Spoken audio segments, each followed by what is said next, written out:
his wife. He lost his career. And for years he tried to live quietly with his daughter. But when a woman appears carrying secrets powerful men would kill for, his old war begins again. The story follows Martin Baxter, a former MI6 operative who once worked in dangerous covert missions across Europe. Years earlier, a mission went terribly wrong and his wife was killed in the crossfire. Since then, Martin has abandoned the spy world completely. He now works simple security jobs, trying to raise his young daughter and stay far away from politics, violence, and lies. But peace never truly belongs to men with unfinished pasts. Even in ordinary moments, Martin remains alert. He watches exits, studies strangers, and notices details other people ignore. Trauma may have forced him out of espionage, but instinct never left him. One day, Martin is approached by a desperate woman named Sasha. She claims she possesses information tied to a classified Soviet-era operation known only by whispers inside intelligence circles.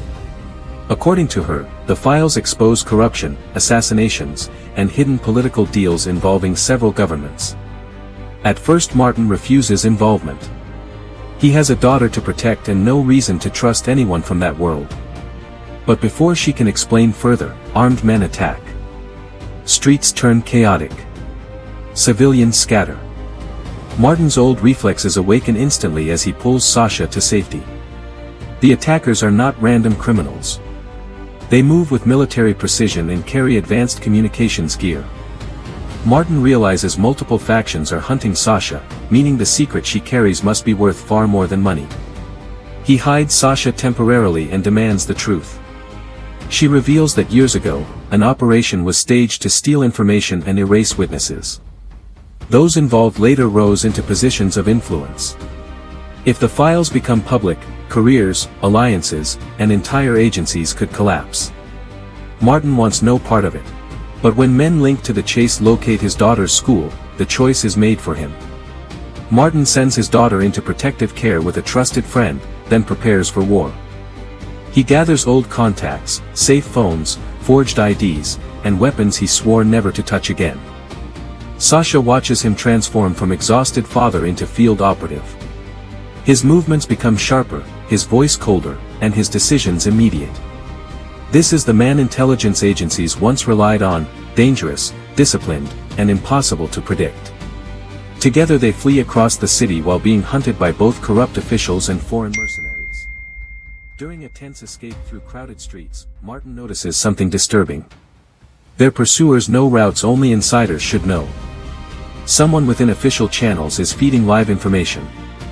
That means police, border officers, or intelligence staff may already be compromised. Martin stops trusting every badge and uniform he sees. He changes vehicles repeatedly, destroys phones, and uses old dead-drop methods to communicate. Sasha begins to understand why he survived in a world where trust gets people killed. The pair travel toward Eastern Europe, where the original operation began years ago. On the way, Martin opens up about his past. He once believed service meant protecting people. Then he discovered missions often served politics instead of justice. His wife died because leaders valued secrets more than lives. Sasha admits guilt of her own. She once worked inside the system and looked away from things she should have challenged. Carrying the files is her attempt to make one thing right. For the first time, Martin sees not a liability, but someone trying to atone. They reach an old contact who confirms the files are authentic. Names inside include ministers, officers, and businessmen tied to murders disguised as accidents. The operation known as Legacy was never about national security. It was about creating leverage over powerful people forever. Anyone controlling those secrets could blackmail nations. Before they can plan their next move, mercenaries raid the safe house. A fierce firefight erupts through narrow hallways and staircases. Martin uses every room tactically, turning furniture, shadows, and timing into weapons. They escape, but the old contact is killed buying them time. Martin blames himself for dragging another person into danger. Sasha reminds him the enemy chose this violence, not him. Meanwhile, the main antagonist finally appears publicly, a respected intelligence figure with polished manners and calm speech. He insists secrets maintain stability and claims exposing the files would create chaos. Martin knows men like this always describe control as peace. The villain kidnaps Martin's daughter to force an exchange. Martin must trade the files for her life at an abandoned industrial site. This is exactly the trap he expected. Still, he goes. Before leaving, he records copies of the evidence and sets timed uploads in case he dies. If they kill him, the truth spreads anyway. For the first time, he has leverage equal to theirs. At the exchange point, tension fills every second. Snipers hide above. Armed teams wait behind metal doors. Martin arrives alone, apparently surrendering. His daughter is brought forward unharmed but frightened. The villain smiles, believing he has won. He lectures Martin about how ordinary people need hidden guardians willing to do terrible things. Martin replies quietly, "You're not guardians. You're cowards with access." Then the ambush begins, but on Martin's terms. Explosive distractions trigger across the facility.